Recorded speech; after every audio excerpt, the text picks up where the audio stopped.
So guys, magandang hapon. Magandang hapon Luzon, Visayas at Mindanao.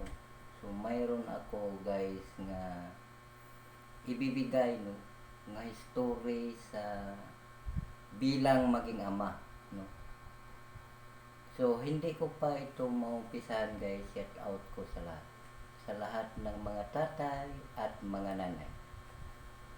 So ako pala si Ernesto Abanalo guys, nga bigay no nga sa isang batang ito guys. Halimbawa, ito bata ko. So hindi kami nagkaintindihan sa isa ka nanay. Itong bata ko guys, iniwanan ko no. Sa pag-iwan ko 2 buwan, shout out ko muna guys sa aking bata nga si Maricel no. Patalot Lapot no. Magandang hapon din. So ito guys, si Maricel ito. Ayan, gagawin ko ito ng kwento ha. So ito si Maricel ay 2 buwan pa idol nga iniwanan ko ito. So ang ibig sabihin idol, wala akong halaga nga bilang magsakripisyo sa isa ka anak no. Totoo naman idol. So guys, ang laking pagsisisi ko tungkol ito sa ako ay nag-aasawa ako ay parang hindi pa ako nakakarating sa tamang paminsaron sa pag-iisip na kung paano ang tinatawag nga pamilya idol no? So ito si Maricel idol, 2 buwan ko pa ito iniwan. Sa pag-iwan ko sa kanya idol, pumunta ako ng Cebu. Shout out ko muna sa nanay ni Maricel, Sabina Patalot. So doon sila sa Cebu. Pumunta ako sa Cebu idol. Ito si Maricel, 2 buwan pa yan. Iniwanan ko na ito at naghanap buhay ako no, nga nag-isa bilang papasok ng family driver no.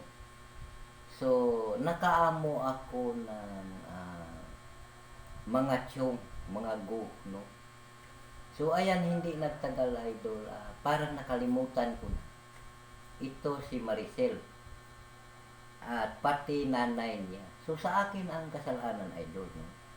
So gusto ko kasi na alaman natin idol na gusto pa natin masaya sa mundo no, na hindi pa marating ang tamang pag-iisip natin ay tayo ay maging pasok ng pamilya no.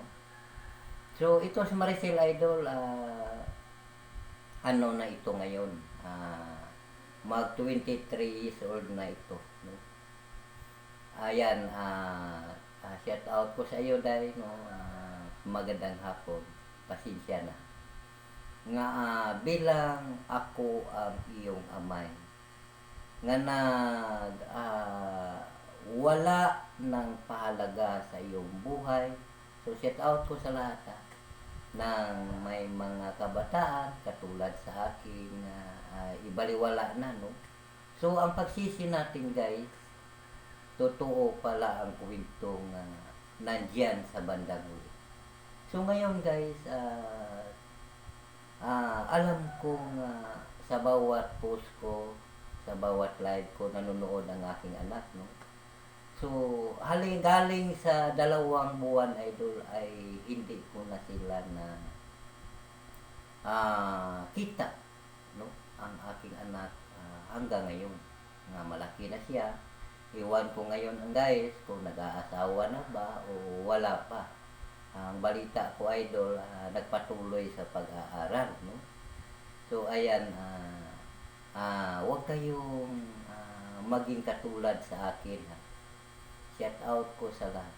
Ako, inamin ko ito na malaki ang kasalanan sa aking buhay. Sino pa na bang amay nga hindi aamin sa ginagawa nga tinatawag nga responsibilidad, no, sa kanyang anak habang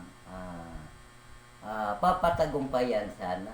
So idol, ang mensahe ko ngayong kapunanon, ito ngayon nga oras, paalaala lang ito sa lahat. Ako idol, matanda na, so dito ako ngayon nga nagsisisi sa aking anak sa ginagawa ko nga hindi tama nga maging ama, no. So wag shout out ko sa lahat, wag ninyo akong tularin, no. Kasi alam naman ninyo na ang buhay hindi natin hawak, no? Hindi natin hawak ang buhay sa ating pamilya nga magkasunduan habang papunta ng katandaan. So guys, hanggang nandito na lang. Abangan ninyo ang mga mensahe ko mamaya sa oras sa aking pagla-live. Kay isaysay ko sa inyo ang lahat ng katotohanan sa mga kwento sa nadaanan sa aking buhay. So, thank you for watching, idol. Magandang hapon, Pilipinas. Saan man sa Pilipinas, Luzon, Visayas at Mindanao, at sana nandyan tayo sa mabuting kalagayan itong kapunanon ngayon. So mabuti lang ngayon guys, kakatawag lang ang aking anak, no. Gusto niya akong makita. So dahil wag kang mag-alala. Malaki ka naman at pasensyahin mo na ako. Patawad na ako ay bilang responsable sa maging ama sa iyong buhay, sa lahat ng mga kasalanan kong ginagawa sa iyo.